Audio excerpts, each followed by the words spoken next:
Hey, it's Natalia, and I really love the Ranting Raving Podcast. You should tune in. Yeah. All right. This is Jimmy Rafer from Super Big Media, and you're here on the Ranting Raving Podcast on Stereotype Radio. Yo, this is Spinatra. I just want you guys to know you're tuning in today to Ranting Raving Podcast on Stereotype Radio. Have a good day.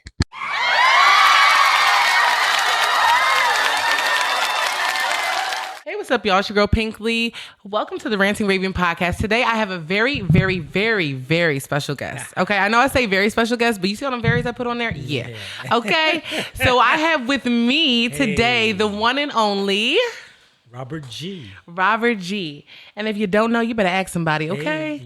Rob G, let them know what you do and, well, you do so much, but let them know what you do and who you are. My name is Rob G. Robert G. I'm from Philly, originally born and raised right here in Germantown. And Wow. I'm an international recording artist.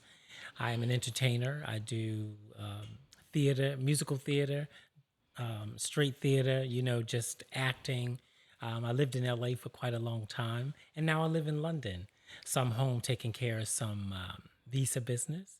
And everything is good. I just played my second sold-out show at City Winery. Let's go. You And know? listen, I was there for the first one. Let me just tell you, he puts on a show. Thank you. Okay, we don't I don't know. I've been to a lot of concerts, a lot of different shows, and over the years, and I just feel like certain people just have a certain way of connecting with their audience and making them feel like they're the only person in that room, making them feel like, or even sometimes taking them back to a time where it was like life was perfect in their mind, exactly, to nostalgia, and also just living in the moment and just being grateful and just celebrate, celebratory vibes. And it was just like, it was a good time. Everybody was on their feet. They were throwing stuff in the air. It was like, go ahead, bro. It was crazy. it They was were love. like, It was it love. was so much love in that room. They really pulled up for you. They showed out for you. And they were like, oh, wait, Rob's coming from London. We pulling up. So that was so lit. I love that. I love that. And the show I just did was a holiday theme show. Oh, that's cute. So it was like a lot of Christmas music, a lot of jazzy, soulful Christmas music. And everybody was like, how the vibe in the room was so love. Like people was like, we were talking to strangers, like people we don't even know, and That's beautiful. just making friends at the table. And that's what I wanted. I was like, when they offered me another opportunity, I was like, sure, I want another opportunity. And when I took the date, I wasn't even mindful that it was the 14th of December. Oh, I just was like, I don't want the Monday. There was a Monday and a Tuesday available. Oh, yeah, no. And I was like, nah, give me that Saturday. And so as we got closer to the date, I said, oh my goodness, it's right in the middle of December. So it's going to be a great holiday vibe. So we did a heavy holiday theme. It was really, really I cool. love that. And then in the middle of that, guess what I did? What? I actually got a chance to do my Luther Vandross Yes. tribute. I did my tribute right I know in the you middle. killed it. It was mad. Oh, my the God. whole audience sang the whole time. Aww. They sang the whole time. It was so beautiful. And I think that the timing of his documentary just dropped a few weeks back. Yeah. And so I just saw that as like a great divine timing and people wanting to hear his music and wanting to see him. So it was beautiful. I Beautiful love shit, that. That's so beautiful. Listen, next time Rob G comes to Philadelphia, make sure you guys tap in and get those tickets because you don't want to miss something like that. So before we get started, I do want to, let me shout out our sponsor, Pink Drinks. Shout out to Pink Drinks. You can follow Pink Drinks at PINKKDRINKKS. There's an order form in the bio. You can fill out that form. It will ask you a ton of questions to get your order so that we can get your order correct and also know how to accommodate if you have special requests or anything like that. So please click the order form. But if you do not click the order form, you can just DM me and I will still answer. I'll still deliver pickup or delivery pretty much 24/7. So definitely just hit us up and get your tequila red, which we'll be sipping on tonight, which is a passion fruit strawberry tequila, handcrafted, one of a kind, amazing. And I highly recommend, let me just throw that in. Yes, go ahead. I have been on the tequila red. Yes. You want to know about that. Yes. You want that smoke. You want that. Yes. But it's smooth though. It's smooth. But let me tell you something. It's a good time. Yeah, it's a good smooth time. and sweet, but it's gonna catch want you. that. It's definitely gonna catch you. We had a couple times. It was so good. So you guys tap into Pink Drinks. But I have a couple questions. So Rob G, just like me, just coming from a perspective where I'm so amazed by your longevity right? And your charisma, your resilience, persistence. I just have a couple questions. Like, how do you feel in terms of like this current state of R&B? Like you could, in some eyes, you're an R&B legend in your own right. That's how I feel. You're an R&B legend in your own right. So how do you feel about the state of R&B now in comparison to like the 90s, which is arguably like the best era of R&B? Firstly, before that, what is your favorite era of R&B? Honestly, my favorite era of R&B is actually the 70s. Hey! And I'll tell you why. Because I was a kid and the radio was so full of variety, right? If we used to get Jet Magazine. Every week they had a top 20. If you look at one of those top 20s and see the variety of artists that were in the top 20 countdown every week, it's incredible. Like you couldn't duplicate. If you sound like somebody else, they generally wouldn't sign you. Yeah. Right? As opposed to what they do now is that like somebody breaks through and then you have like 19 cookie cutters. Yeah, facts. You That's feel me? so true. Yeah. You know what I mean? And so they get to flounder out there while the one that established the sound actually thrives. Now you could get the crumbs, you understand? Yeah. But the one that they let break through is the one that's going to thrive. And so when I was a kid, I just used to lay on the floor in front of the stereo, listen all day to all kinds of music. So at one particular point, you had like Earth, Wind, and Fire, Parliament Funkadelic, you had Heat Wave, you had LTD, you had Minnie Riperton, Chaka Khan, Aretha Franklin, Patti LaBelle, Peebo Bryson, Teddy Pendergrass in one. That's heavy names. You understand what I'm saying? Yeah. Like this is what radio was. That's a lot. That's right? real heavy. You could look at a radio, you could lay on the floor or sit by the radio all day and just listen to legends. Like you didn't know they was gonna be legends because they was all breaking through, right? Yeah. But their sound was unique. They were passionate. They were beautiful, and a variety of beauty too. You didn't see no one look. Yeah. Everybody looked different. Wow. Everybody sound different. And I thought that when I was growing up, I thought that was the criteria for breaking through, right? I said, that's how you break through. You maintain your uniqueness, maintain the uniqueness of your sound, the uniqueness of your look. Yeah. And that's how they pick you. Like when they might go into a club and hear like 5 guys that sound exactly alike because they're copycats. Yeah. But then you get up and sing and your voice has a distinctive sound. They go, ha, boom. That's right? the one. Because you listened to the radio back then. So we get now when you fast forward to the 90s was a great era because to me, in my opinion, it is the producer's era. Okay. Here we go. For me, the 90s was not artist driven. It's producer driven. Right? Their beats, and guess what? Let me drop this right quick. The 90s, if it wasn't for the 70s, there wouldn't be any 90s hits. Talk to them. Because they're all sampled. Hey, that's my line. Let's go. Right?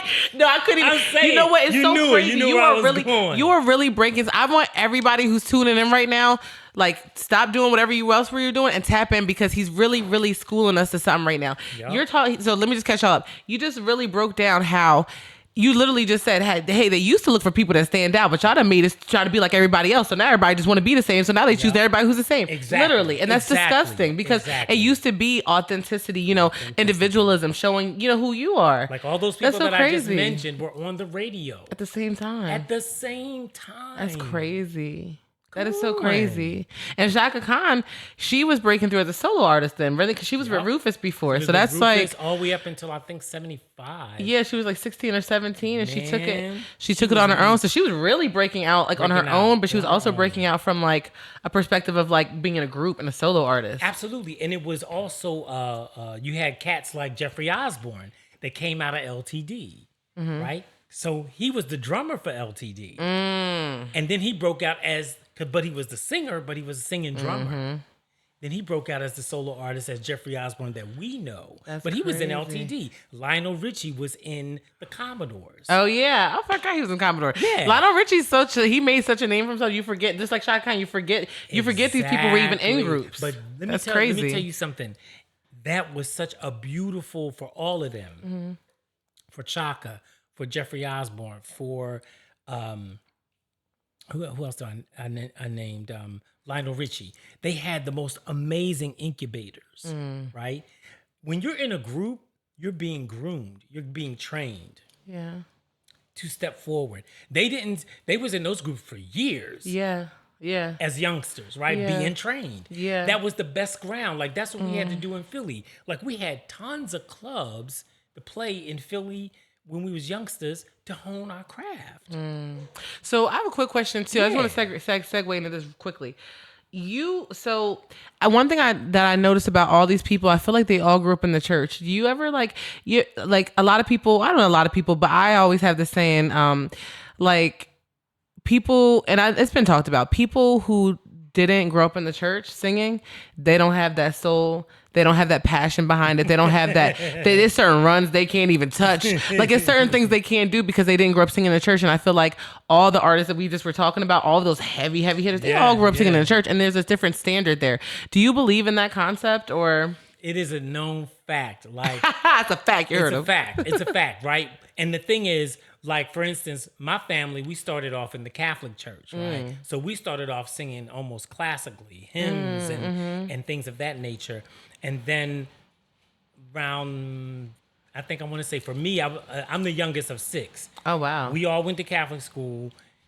At around 7th grade, I was, then my mom remarried and we went to New Jersey and I went to public school for the first time. And that was my experience to gospel music. Right? Okay. But before, I heard all the soul music on the radio, right? Yeah. So I knew mad songs, but gospel, that sound, that passion, that fervor of singing.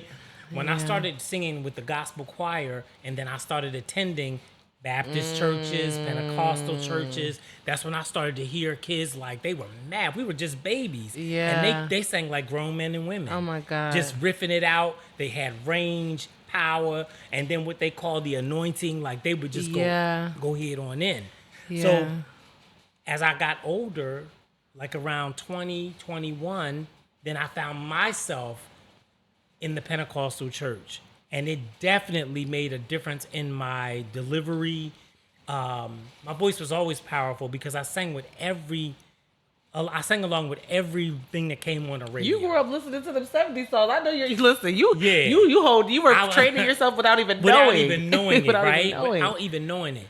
But then when I got to the Pentecostal church and understood the spiritual aspect of what I do, that tied it all together. Yeah. You know what I mean? That it's just not just singing, but it's singing with a purpose. It's singing because this is what you were called to do. Right. This is what you're blessed to be able to do.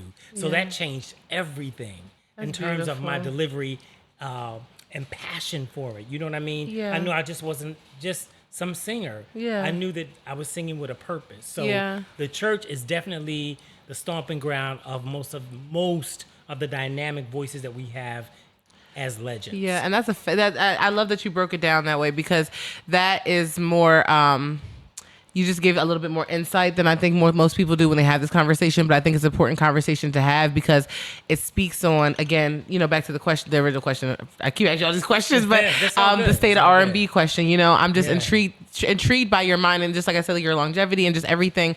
And you're very well spoken. You explain things in a great way. So I feel like this would be great information for people to know, especially in terms of like, if we don't know our history, we don't know where we're going in the future. So, and I think it's important for us to know, just how it was then. You know what I mean? Just like I think it's still blowing my mind how you were saying like how, back in the day, even some of us have it in our mind now as artists, as pursuing our artistry, we're like, we have to stand out. I need to be the only me. I need to be the only me. And it's just like that. Okay, it's nice to know that was always a concept. Yep. You know what I mean? It was all that was. It used to be that way. Yes. Now, whatever. But it's nice to know. Okay, I'm not crazy for thinking that I should be myself. That's like it. That's it. Literally, I'm not crazy. Because here's the thing.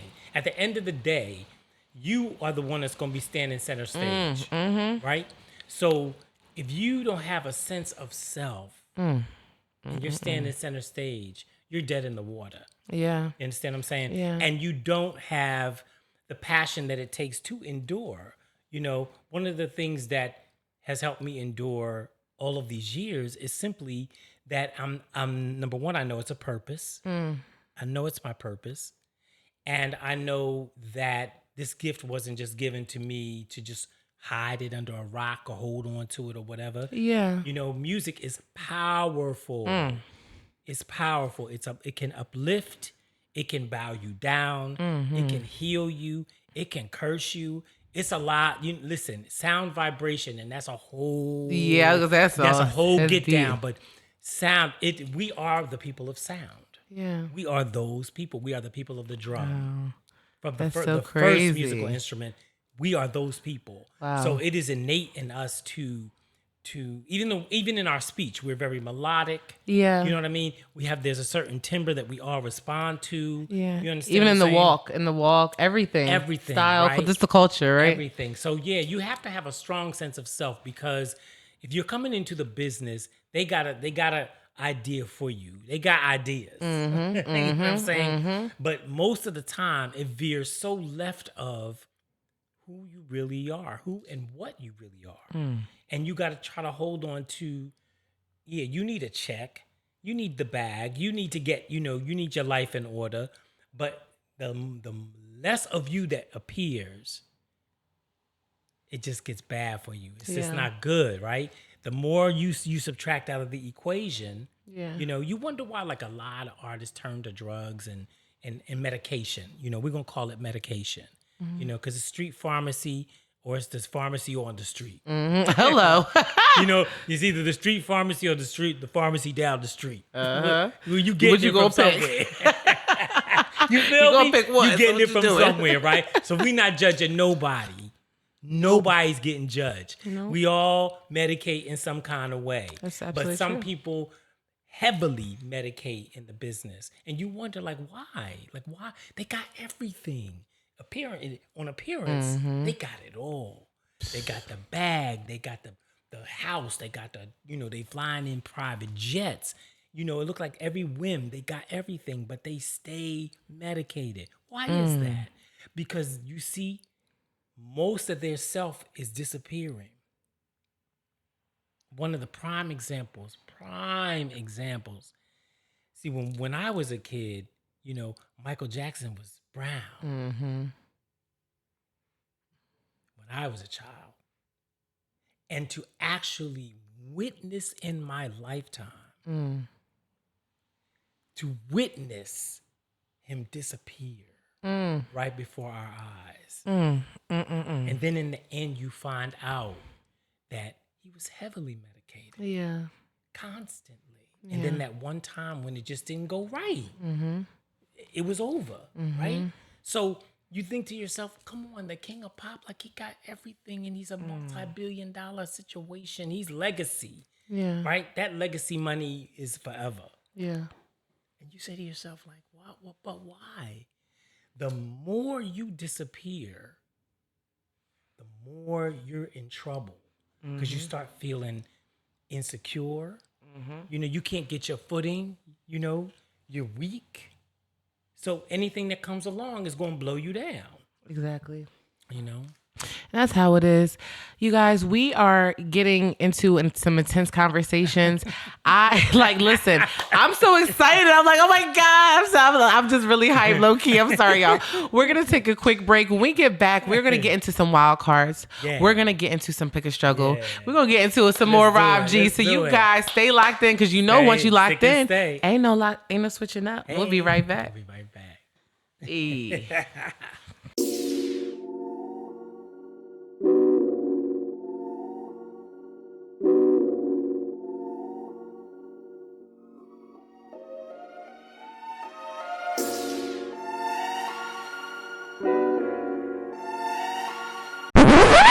So this is where it really got weird, because if you notice, look at that ice. It's all water. And all she did was scoop it with another cup. So she scooped that water in my cup with my liquor.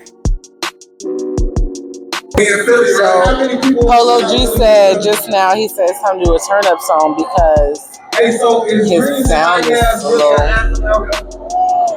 And you're making it work. That's a plus. This is to turn us up. This to turn us up. Meek Mill song. It's my song now. So we just went to vegan lasagna. It smells really good, y'all. It looks good, so we're about to try it. Overall, it's good.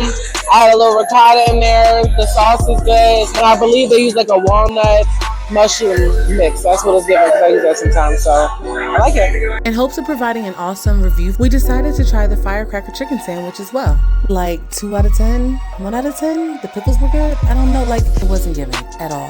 So overall, Vegan Dale was not exactly what I was expecting, but not exactly disappointing either. Listen, the lines were long, but the vibe was there. I suggest if you're gonna go, grab your tickets on sale because you just never know what your experience might be like. You just never know how watery the drinks may be, but you just might catch a vibe. Check it out for yourself. Ranting Raving Review, this is Pink Lee signing out. All right, welcome back to another segment from the Ranting Raving Podcast. We're still hanging out with Rob G. Rob G has been schooling us, been really putting us on game if we pay attention. If we pay attention, he's been schooling us. So, another thing, so we were talking about the state of R&B. Yeah. And I wanted to know if you could change anything about the state of R&B right now, what would you change? I would have not aged out the generation before this one. Because they need us.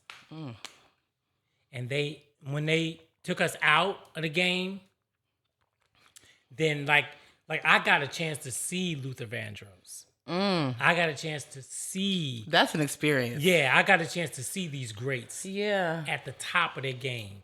That was what I did with my allowance. I went to concerts. Aw. Now you should have known that. You said I knew I was gonna be a star. Right. Okay. That's what I did with my allowance. I went to concerts. So when I saw the greats like Luther Vandross and Earth, Wind, and Fire, Patti LaBelle, Rufus and Chaka, all these greats in their prime, like you knew that it was just a thing. You knew I'm going to voice lessons. Yeah. I'm going to dance class. I have to, because if that's it, if what I see on that stage right now is it, I went to see Broadway shows. I said, because if I'm going to do that, then I'm not ready yet. Yeah. I got to go train. Yeah. So what you have is a couple generations of people who don't know how to entertain. They can't sustain themselves on stage, so they don't know what endurance is. They don't know how to get on the treadmill and sing your song. You know what? I just want to segue just real quick to add something in. I love that you said that too, because T.I. and Tiny, like, the rapper T.I. His daughter, his youngest daughter, Eris, she's like 6. Okay. And she can sing. Look her up. Okay. She can sing for a mama 6-year-old. can sing. Exactly. Her mama's the one training her, right? So I saw her at voice lessons one day, and I said, "Oh, this is the way my mom. This is the way my mom told me that trainers like sing. Not that I've seen it or experienced this type of. I mean, she had books on her stomach. She laying on the floor, go kicking her legs like this, and it brought me straight to that when you said the endurance and how they don't have it, and people on the internet were pretty much saying, "Oh, you're doing too much," or "Let her be a kid." But this is the time that you do it. Like you said, you took your allowance money and you went to concerts. If we don't see these things as children, then we don't even think they're possible, because by the time we're adults, we have fear already. We have fear. We have we have so many things to hold us back. But just like I grew up seeing Broadway shows myself. Okay. Like my mom's super into Broadway, from New York, super into Broadway. And it made me do musical theater. Okay. Only I can't sing. Okay. So, but I loved it. I loved it so much. I said, "Oh no, I'm gonna do it. I'm gonna do." Probably I had a better voice back then. But so I say all that to say, when we're children, we need to see that type of influence. Absolutely. We need to have those things. So I think that definitely had an effect on, like, I keep talking about your longevity and your resilience and your passion and your willingness to keep going forward. That all got formed then. Absolutely. And it's so crazy. When you are in the theater, whether you can sing or not, right?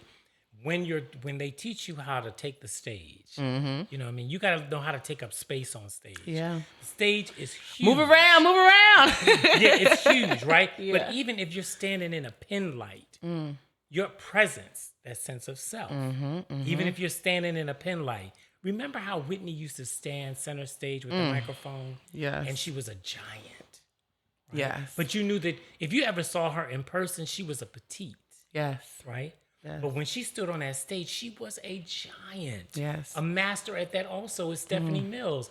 Most people didn't, until they saw her in person, did not know how little she was. How little was she? I don't know. Stephanie Mills, I don't even know if She like 5 foot type. No, oh my. she's 4 below. foot something? Yeah. Oh my gosh. Like when I saw Prince up this close, I was more in awe of the fact. You met Prince? Yes. Stop. Of how small. Wait, you gotta tell that story next. What happened? Okay, wait, what? so- You met Prince? Wait, what? Why'd you just say, wait, Rob G is so cool with it. Why he just go, yeah, see, when I was with Prince, we was like this far away from each other. Like, you can't just slide by that. It's Prince. Like, what? So I went to, all right, so have you ever heard of the singer Donnie?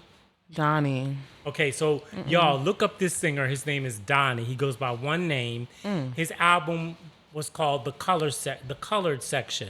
It was released, I want to say, maybe 15, maybe 20 years ago on Motown. He's like Marvin Gaye's nephew or cousin. Wow. He's in the Marvin Gaye bloodline. Okay, so he good. So when his album debuted, he had a concert in L.A. This was when I was living in L.A. Oh, wow.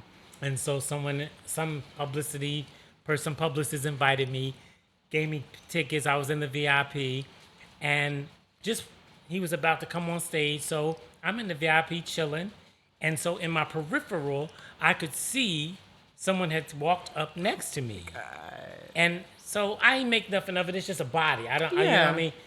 And so we're waiting for Donnie. Everybody like, what's up? Like, what's taking him? So the band is on stage. So I turned to my right, and it's Prince. Oh my God.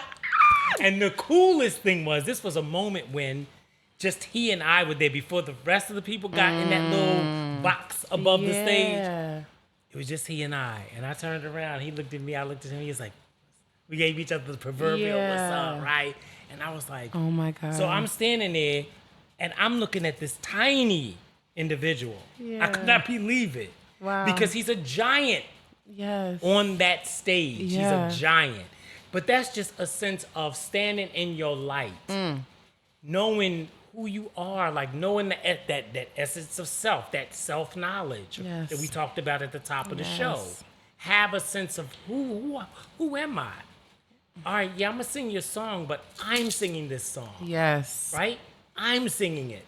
I know what I do. So I got to capture and hold on to the essence of Robert G while I'm delivering.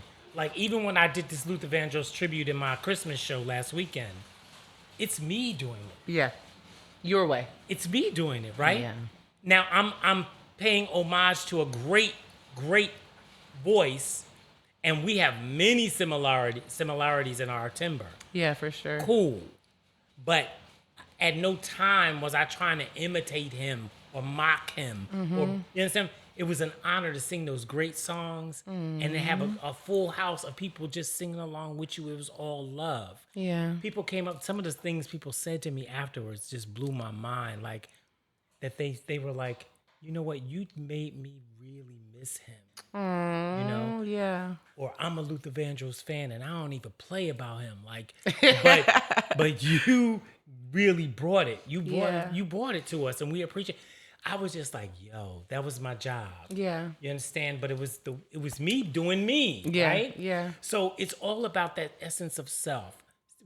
So getting back to your point of doing theater, even if you can sing or not, theater is singing and it's acting. And when you take the stage, how do you hold space?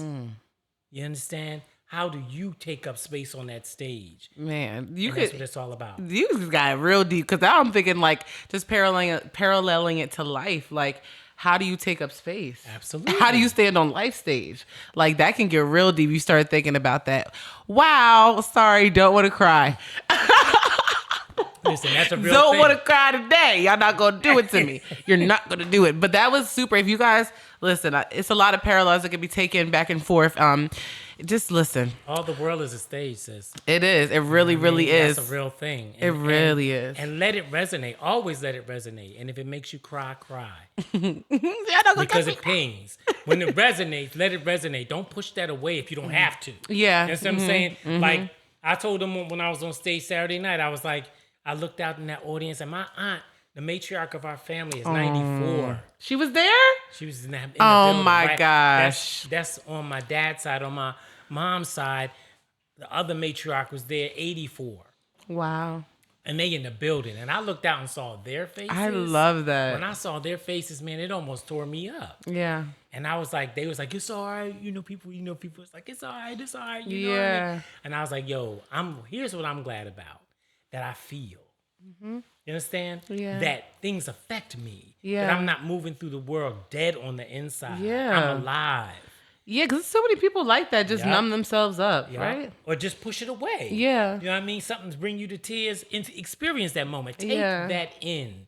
Let it land, and then move through it. Yeah. But let it land, because it's a beautiful thing to feel. It is. You know, it's a beautiful thing to feel. It is. And I'm grateful for that feel that too. Just that it's something you don't really think about, but like because so many people don't feel. You know what I mean? Right, and we don't acknowledge that because we're too busy living our life. We're not really paying attention, but that is a true thing. We are going to get into wild cards before I'm trying to tell you, I'm about to cry. I'm about to cry. So we're about to get into our wild card segment. And it's on Rob G to pick first. There you go. There you go. About to get into it. Bam. Pick a struggle. What's the most outrageous thing you've done for love or friendship? Is this question for the public?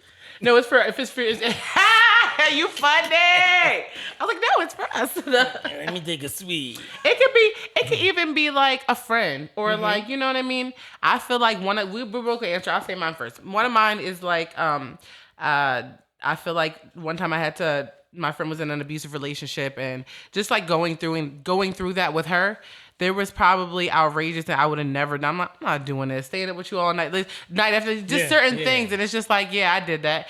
And then another one would be like childbirth. Like having kids is like the ultimate labor of love. Like, you know, I think. So that's probably the craziest thing I've done. But, you know. Most outrageous thing I've done, let me see. For love. At the time, I thought it was love. And at that particular age when, you know, when we know everything. You're going through a breakup. And so this was in LA, and I was going through a breakup. And so you know how you break up and you just had that last conversation, but you realize like you got some stuff at their house. Yeah, that closure. And you're like, you know, maybe I shouldn't have called you that. So I got to go get my stuff. So I went to get my stuff, and as I'm approaching the apartment door, you know, I can hear like some like really moody music, like some sexy music playing, and so on and so forth. And I was like, interesting, because we broke up probably like 3:00. You know what I mean? So what you doing? So I was like, knock, knock, knock. And it was like the needle across the record. Like that kind of quiet. I was like, so then it was like, oh man, here we go. So this is what it is.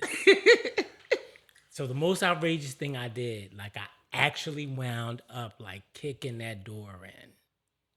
Yeah. It was all bad. Because the truth is I do have a bad temper. It's way, way better. It's way better. But at the time, you know, I think, like I said, I was like, oh, we broke up at 3, and you up in this piece with somebody already? Well, I blacked out. Next thing I know, I was telling the cops. You know, that's mine, and yo, I was like going in. And they were like, okay, just get your things, and we're going to walk you out. But I had kicked that door like in. You know, I'm not going, like, in a situation like that, what else do you do? I mean, I was young and like, yeah. You know, I was like, man, so this had to be going on already, because I'm talking about 3:00 this afternoon, we calling it off.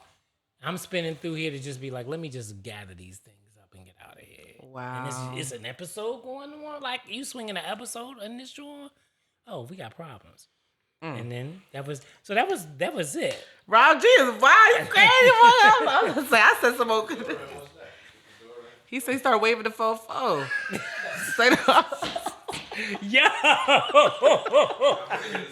Yo, I mean, it was bad. It was just know that it was all bad. The police came. I'm gonna leave it up to the audience and our own imagination. But yeah, because I gotta say something for the book. Yeah, I was about to say I know. Will be in the book. It's gonna be like, yo, word. And when y'all read the book, y'all remember this time. Yeah, remember this. Time. Remember this one right remember here. This time. Yeah, because this is the first time I'm sharing it publicly. People know about it. Yeah, if you know, type of thing, right? Yeah, people know about it, but it's like only in LA. Yeah. What happens in LA stays in LA. It's right next to Vegas. Most times. It's right next to Vegas. All right, we're going to get into the other wild card. Ooh. Split the bill based on what you ordered or evenly. So I would say evenly because I know how I go out to eat with. I know who I hang out with. Eating to me, I actually heard a girl on one of these social medias today. She was like, yeah, when I date, she was like, don't just feed me to death because I can eat anytime. She was like, let's go do something. Like, why we always got to go out to eat? Like, can we go do something else? And so for me, it feels like if we're just going out to eat, then we have to be super close because I feel like eating is just going out to eat is one of those like, all right, whatever. Let's go do an activity. Yeah. So I feel like if I do go out to eat with you, we're gonna split it evenly because I probably know you, I know what type of person you are, and like versus people who just, some people just go up there like, yeah, let me get 14 Long Islands. Oh no, we gonna split it evenly when no one else had. So there's those. So what do you do? Do you typically split it evenly? Let me tell you, this is another scenario where it can just go all bad, right? Because here's the thing, like if I'm because I'm like a theater person, like, if we go out after the show, we talking like 15, 20 folks at a table. Yeah. And everybody knows what everybody orders, right? I just feel like if we all ordered appetizers, a meal, and like a cocktail or like a soda, whatever your drink was, right? Yeah. Don't be like, yo, I just had like, my salad was like $7.99. Yeah. That's, you don't even want to put toward the tip. Right. Like you just going to try to pay for a salad? Right. Like I can't stand to be out with people like that. Yes. You know what I mean? It's so embarrassing But too. then here's the flip side to that. Like I also don't like being out with people that, like, for instance, when people tell me like they don't drink, now if I'm out socially, like I love a good time. So I might throw me a couple back. I do not expect the table to pay for my drinks, right? Mm-hmm. Like for instance, because that tab could get a little pricey. Yeah. I'm prepared to take care of my situation, right? Because I know I didn't have an iced tea, not a Long Island, but I didn't have a regular iced tea or lemonade or anything. I had what I had. Liquor. And it costs money, right? Yeah. So I'm with that. I'm like, okay, fine. People that come and they had them 7 Long Islands and expect for you to pay for that. Yeah. Like, say if you had like an iced tea, you had an Arnold Palmer. Suddenly, you got to add $40 more to your check. I ain't with that. No, I'm not with at it. all. And I feel like that always happens when you go out with groups of people who you like, oh, let me bring my friend and my friend's friend and my friend. That's when it ends up happening because I don't know you. Like, I don't know how you like carry yourself. Yep. I don't know what your morals are. I don't know how you like what your reality is. I don't know how you see things, if you're living in our reality or not. I don't know anything about you. So I don't know if you're going to have sense. Right. I don't know that. So that's why I said I like going out with people I know. Like, if it's a group activity, let's go out and do something free together. Or where something where everyone has to pay individually. Like, let's go get our tickets by ourselves, and then meet up together. Like, because you just never know. And it's so true, like, especially with girls. It gets cattier with girls for sure because like girls are just catty. It's just it's how it happens. It's just that way. It sucks, but that's how a lot of friendships get ruined, like over dead birthday dinners. Right. Nobody was gonna pay for me. No one's. Yeah, it's like a thing. It's so popular now that everyone knows. And probably dealing with this on or off since high school because it's just like, and I was like, is this a thing? But now we have the internet where everyone can share their experiences, so we now know it's like a common thing. It's a real common thing. It's like everyone knows that. Just like a trip to Miami, girls are not coming back as friends. It's not happening. It's just like, I don't know what it is. It's certain things that just happens that way. Yeah. But all right, you pick the next wild card. Let's go. Let's see what we got. What we got. All right, wild card. How much influence does a person have over the course? How much influence does a person's name have over the course of their life? Interesting. Mm-hmm. I thought that was super interesting. What you're named? That's what they mean. Like what? Yeah. Because they say names have meaning, and they say that does have an effect on your life. They do. That's like a common thing that people. So I was wondering. I was like, do people really believe in that? Because I do, but I'm just saying. I absolutely believe in it because my name means bright fame. Wow. That's what Robert means. Wow. Yeah, and I believe it. I remember when I was really, really young. Somebody gave me like a greeting card that was like a plaque. Yeah. And it was like in a frame or something, and it was my name and what it, this really nice thing, and then what it meant. And I was like, wow. And it does. Robert means bright fame. Wow. That's so crazy. So I definitely believe in it. You believe it? Yeah, I definitely believe it too. And I also feel like naming your, another part of that is for me is like when people name their children things that are just like, I'm going to just go out and say it. Hate me all you want. Ridiculous. Some of these names are ridiculous, and I feel like you're doing your child a disservice once you go too far. Like there was a girl in my high school, and she only was there for like not even a full year. Okay. I wonder if she left because she was getting teased. Her name was Special, with 2 L's. Oh wow. Okay. Her name was Special, la la la, and it was so weird, and it was just like. Especially at my school, because we were a bunch of like Mary, John, Jess, like it was Courtney, yeah, it was all these, yeah, and then we have Special, and they made her life gave her the business. They did, they gave her the business. They did, and I felt bad. She was like cool, whatever, but I felt like her parents did her a disservice by naming her Special, because now you're putting your child in a position where, when she goes to get a job, or even if she applies to colleges, whatever. They're looking at this like Special Johnson. That's heavy. Like that's peeling back a layer, right? Mm-hmm. That's peeling back a layer because not only like the parent. First of all, who's having kids with intention? Right. Is that a podcast episode? Yes. Who's doing that? Who's having kids with intention where they're saying like, like, we meant to do that, and not only did we mean to do that, baby, we named you because, this is how we see you. Yeah. Right?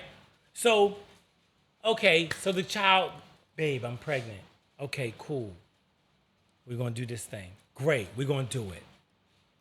What are we going to name the child? Right? How could you sabotage your child like that? Your child, like right? I just think it's evil. Like and then you get, because these parents are thinking they doing something fly. Right? It's a fly thing. Like they're doing something fly by giving their kid this name that it's like, you are really playing them. Yeah. Like, why are you doing that? Yeah. That's not fair. And then you're gonna be the first one to go up to the school. They're bullying my kid. Well, what'd you name? Yeah. I mean, not saying that anyone deserves to be bullied for their name. I'm not saying that, but what I'm saying is I'm saying is you as the parent are now creating issues that didn't even need to be there. Well, listen, the card said, how much power does their name have? So say you don't want your child to be a John, Robert, Michael, Mary, Susan, blah, blah, blah. You don't want your child to have that kind of name. You want them to have a Swahili name. You want them to have a Ghanaian name. You want them to... And they always mean something. If you ask a native African what their name means, they all mean something. Yeah. And when they say it from their soul. They do. Like, right? That's that a child fact. has been told from the time they was little, your name means this. Yes. And that child, look, if you watch these athletes, actors, when they say their name, something stands up in them. Mm-hmm. They say it, but they say it and they mean it. Mm-hmm. So it's not just some fly little name that somebody put on them. Yeah. So their parents knew this is what it means. Intentional. It's intentional. And that's what I'm saying. Like everything, listen, words have power. Not just names. Oof. So when you understand that words have power, that the power of life and death is in the tongue. Amen. So when you know that, then you know, speak life over that child. Say something, let that child be able to repeat that over and over again. Once I realized, like, my parents had named me that, and then I found out that my grandfather and my great-grandfather, they all had this voice. This is their voice. Wow. Right? Wow. And it traveled through all these generations to get to me. It skipped all these people and landed with me. The bright light. And then they named me Bright Fame. Right. You understand what I'm saying? That is crazy. So I'm just saying, like, even if they didn't know what was going on, like, they were just like, Spirit was like, that voice is going to travel. Yeah. And it's going to land. And maybe they manifested it by naming you that. Maybe they just manifested that. Like, maybe that was, like, in hopes of. Because my parents definitely told me my name. That's why I really like that question. I'm glad you were able to, like, be receptive to. Because I wasn't sure. I was like, I don't know. But, like, you know, how people are going to react. But I've been being told what my name means since I can remember. Like, you know, always, my name means the precious one. And I've always been told that I'm the only girl. I'm the oldest. Just very in my family. I'm adopted. So there's definitely, I'm the only one who's adopted in my family also. So there's, like, a lot of just, like, I'm not sure if they named me that for that reason, to like make sure that I felt accepted. Because I never, you know, I never felt anything other than those. I still feel like those are my parents, you know, like I've been with them forever. But I think that there's power and there was comfort in me knowing, like, even when I did find out I was adopted, there was like a whole thing with that. But it's just like, well, I'm the precious one. You know what I mean? I'm the one that my dad holds close. Like, I'm the one my mom holds close. I'm the precious one. So it still stuck with me. So I truly, and I tell my kids what their name mean as well. Absolutely. You know, my son's name means of great courage and strength. My other one, my daughter's name means leader, brave. Like, it's, these are names. I was very intentional, except for my last baby. I was intentional with his middle name. His first name, you know, whatever. But, you know, I was very, very intentional. And I feel like that's so important. And I'm glad that there's still people who believe in that, because I feel like it is, now that I say that, it is almost manifesting what you want for your children onto your children. So it's very important. And let me tell you this, and I don't mean to cut you, cut your bill, but let me tell you this. Because my, God rest her soul, like, I lost my sister to COVID and that whole debacle. Yeah. But she was not able to have children in her life, and so she adopted. Oh, I love that. And so, you know, she adopted, and she went to the agency, and she was like, when I saw one of them, and they said, but she has a brother, and he's 2 years older. And she adopted, my sister adopted a brother and a sister. Oh my, I love that so much. So she's had them since they was wee little. And then here they are in high school. COVID happens. And my sister succumbs, right? So for the past 2 years, like, their life has been spinning. Their heads are spinning. 1 week they had a mom, and then 2 weeks later, they don't have no mom. And so what I want to say to you is the same thing I said to them just a week ago, as I went and sat with them and just looked at them. And I was like, you don't know you're grieving, but our uncle wants to tell you that you are grieving, right? And here's what that means.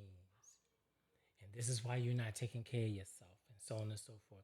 But I said to them, I sat down, you might have a lot of thoughts in your head, but here's what I want you to remember, that my sister went to the adoption agency and saw all those children, and she decided to choose you.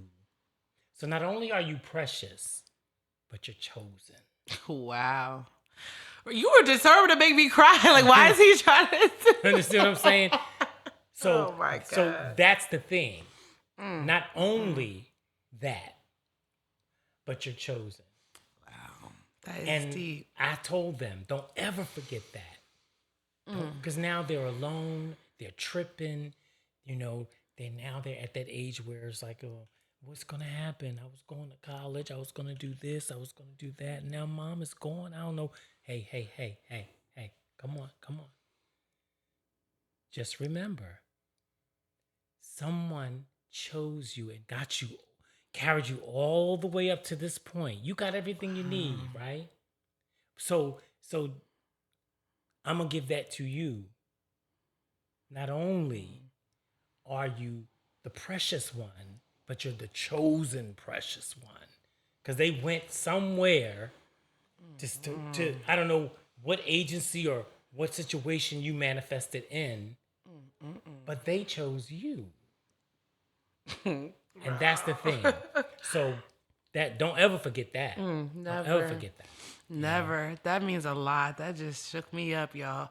Give me a little minute. Hold on. I'm getting myself together. Thank God I don't have lashes. I would have been on the floor. Jesus. I'm just saying the real, and that's what we got to remember when we talk about intention and we talk about, that kind of thing. Like my sister went down and saw all these kids, and she said, when I saw them, and then they told me, she said, I saw the girl first, and I was like, yeah. And he said, but she has a brother, and we don't like to separate them. She said, bring them in.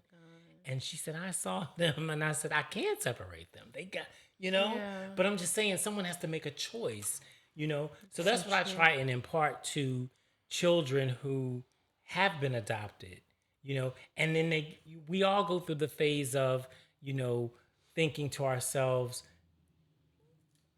who am I? Where am I? Why am I? Right? Yeah. We all go through those phases. That's true. In our adolescence. Yeah. And so I try and impart to them that, listen, I don't know where your natural born parents are. I don't know any of that. But just remember that someone saw you in an ocean of children and said, it's you. One I've been looking for. Yeah, it's you. Oh my God. You know what I'm saying? And that's the most powerful and beautiful thing, because you had to have them. Mm-hmm. Not only did they choose you, but those are the parents that you needed to make it to this very second. So true. Right now. So true. You needed that set of parents. That's so true. And I'm so glad you were able to tell them that, because that just touched me in a way. And it's like, even with it touching me, it's just like, man, I know they needed it at that point. Yep. And I'm so happy that you were able to provide that. And that's how the universe, God, whatever your persuasion or belief is, there is a divine orchestration that goes on in our lives. That if we change any aspect of what has happened, everything changes. That's so true. You understand what I'm saying? Like, we might be like, oh my God, but really? Did I have to get punched in my face? Well, yeah. You did. Yeah. Because everything that precipitated after that, you know what I'm saying? Did I have to fall down that set of steps and break my foot? Yeah. Because why did you need your foot broke? Because you need to be set down for 6 weeks to keep you from, you don't even know what you was about to do. Yeah, that's so true. You don't even know. That's if so you true. wasn't laid up with that broke foot, it's a real thing. you was about to do some madness, right? Mm-hmm. And so it's crazy. I've seen how things have happened, and I'm like, for real though? Yo. But then I'm like, yeah, because I know me. And what were you stopping me from? It doesn't even matter. Yeah, just thank you for stopping me. Thank you for stopping me from whatever was preempted. Yeah. Thank you. Yeah, I know that feeling. Yep. So we change one thing, we change everything. That's so true. You know what I'm saying? So to your listeners and to your people, you could have the most horrible thing that has happened. Mm-hmm. And if you are hearing me tonight, know that even that is a piece of your puzzle. Even that is a piece of your puzzle. That's so deep. And it's so funny because even if you look at sci-fi, right? Whenever they do time traveling, quote unquote, and they go back and they change something in a timeline, it always ruins everything. Absolutely. So even in it just goes back to show, even though it's fake, some people think it's real. No, well, know what? They're always giving it to us now. Yeah, That's they the thing. do. They're always do. putting it in front of us. Because they're like, let's put it in sci-fi. Let's put it in comedy. Yeah, so that way we won't know. Yeah, we know. They're always giving it to us. We know. They're always giving it to us. So we're about to get into our last segment of the evening called Pick a Struggle. And you can choose And then you go ahead and pick your struggle. I I know. always like the one in the middle. What we got here? Wild card. Would you rather be a mainstream music star with privacy, with no privacy? I'm sorry. Would you rather be a mainstream music star with no privacy or an indie artist with full control and ownership and privacy, but no big awards, both with the same income? Oh, now that changes the game. Yeah, that last little addendum changed the game. Okay, so here's the deal. So, for your listeners, there's a documentary called 20 Feet from Stardom. 20, have you ever seen it? No, but I'm about to write it down. 20 Feet from Stardom. I want you to look that up. 20 Feet from Stardom, right? 20 feet. It is phenomenal, and it's all about this question. So there's a young lady that used to sing background for the Rolling Stones, Luther Vandross, Tina Turner. Her name is Lisa Fisher. Lisa Fisher, that name sounds familiar. Yeah, because she used to do her big hit that she won a Grammy was for "How Can I Ease the Pain When I Know You're Coming Back Again? How can I ease the pain in my heart?" Lisa Fisher. Look her up. Look up 20 Feet from Stardom. It's the most brilliant and beautiful answer, and here's how it goes. She said in that documentary, and when I sat in the theater watching it way back when, I said, this whole documentary was done for her. Wow. Because she was the golden girl. She sang for everybody. She's the blue ribbon voice. She's phenomenal. Yada, yada, yada. Won a Grammy for that song, Best R&B Performance, right? Won a Grammy for it. And then went right back to background singing. Right back to the Rolling Stones. Right back to Luther. Right back to her gig. Wow. She said the record label took just long enough for her to decide, you know what? I have a great life. One of the highest paid, Wow. one of the highest paid background artists in the industry ever. She said, I have a great life. I could get on the label hamster wheel and always be done up, always be pulled up, can't go outside. She said, I go to the post office, I go to the market, I do my thing, I'm rolling through New York City. She said, people who know me, they know me. Mm-hmm. And they say, hi, Lisa. Yeah. You know? And she said, I acknowledge them. They don't bother me. I don't have all the pressures of the label machine. Yeah. She said, they waited just long enough for me to decide. That is so funny. So here's what I will say to that. What I understand about privacy is this. See, social media got y'all twisted. Like y'all think that you're entitled to my privacy. That is what is the twist is you think you're entitled to my privacy and you are not. What I want you to know, you know. Mm-hmm. But believe me, there is a myriad of things you don't know nothing about, and you never will. Yeah. Because it's not for public consumption. Mm-hmm. You understand? My inner world is for me, so that I can come out and be productive in the outer world. Yeah. It is not for them, right? Yeah. So I could be a major pop star, rock star, whatever star, right? Whatever. I could be that. And I'd still maintain my privacy. And you would still be thinking, we know everything about him because he posted that last week and he did that. If I posted one thing, I've done several things. Mm-hmm.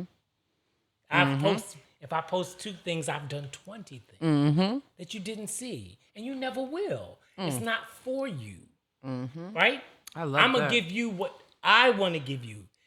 When artists don't understand that they are going to you will always be able to choose. You will always be able to choose.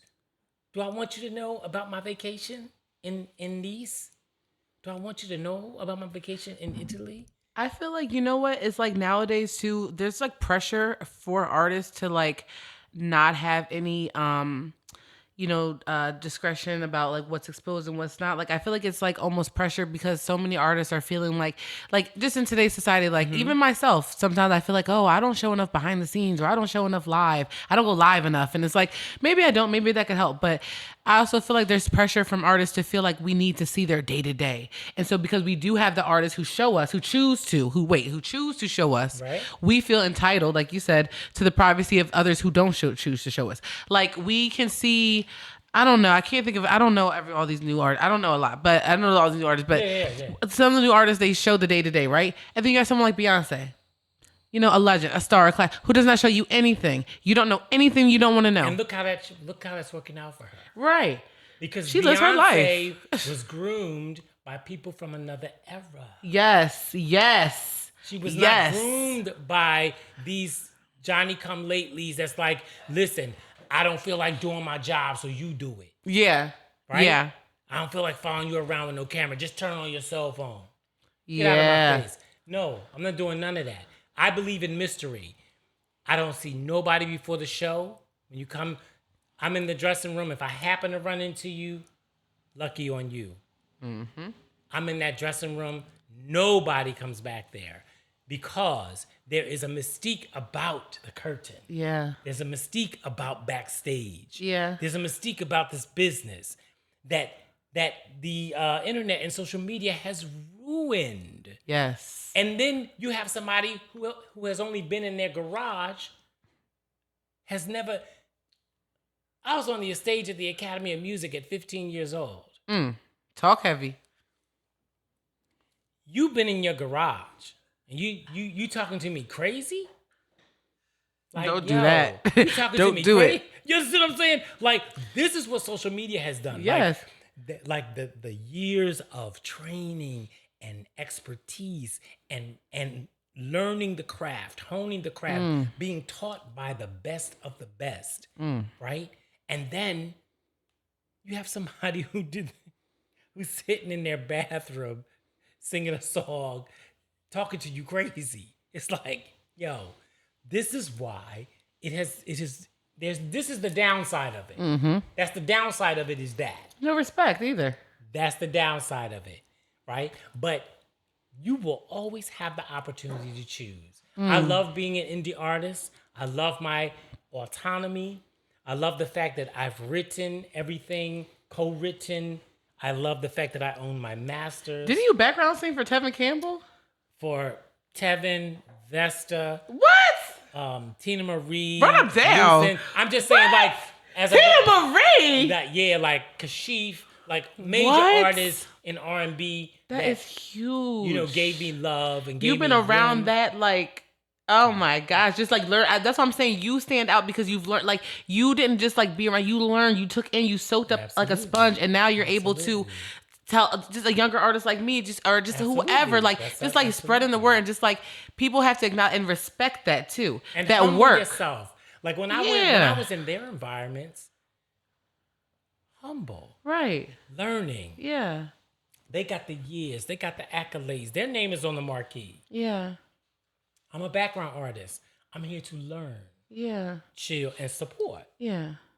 You know, give them love. You know, like today, I posted a picture on Facebook and on Instagram in my Instagram story. So Wanda Vaughn from The Emotions, she sang "The Best of My Love." It's her birthday.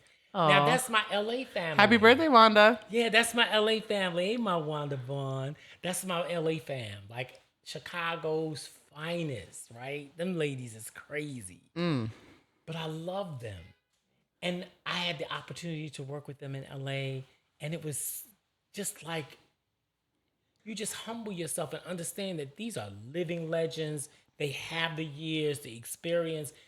They was doing it when I was coming through the portal. They was already singing. You understand what I'm saying?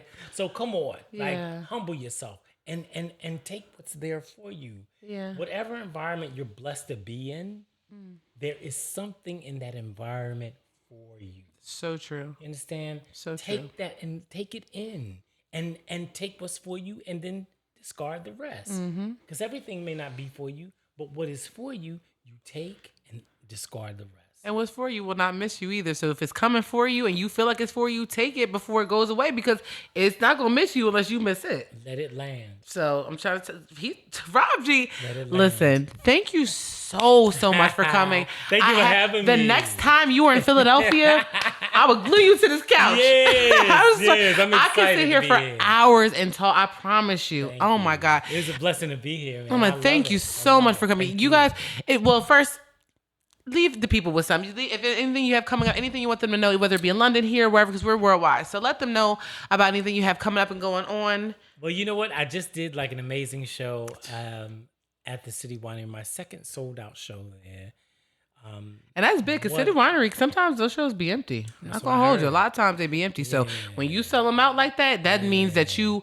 Yeah, big stepper. Philly gave me mad love, and I want to shout out Philadelphia and the surround. Look, the other night I said Philly and surrounding areas, right?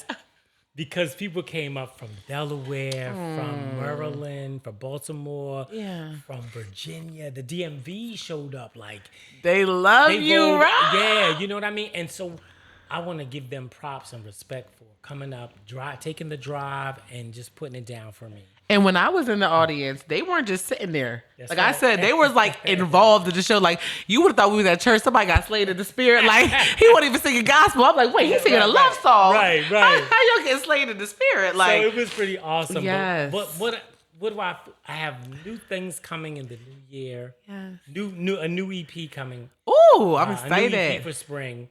But if you want to check me out, go to Apple, Amazon, go to Spotify, Robert G.E.E. My last single that I released a year ago is called What You Want to Do. Check that out. I got a video on YouTube and a single that did very well this year on Expansion Records in London. And I'm going back to London. I'll be headed back to London soon. Yes, we had to get you for you. When I said, wait, no, we can make it work. I'm like, wait, what day do you need? Because we can make this work. Yeah. But you guys, if you have not tapped in, again, tap into Robert G.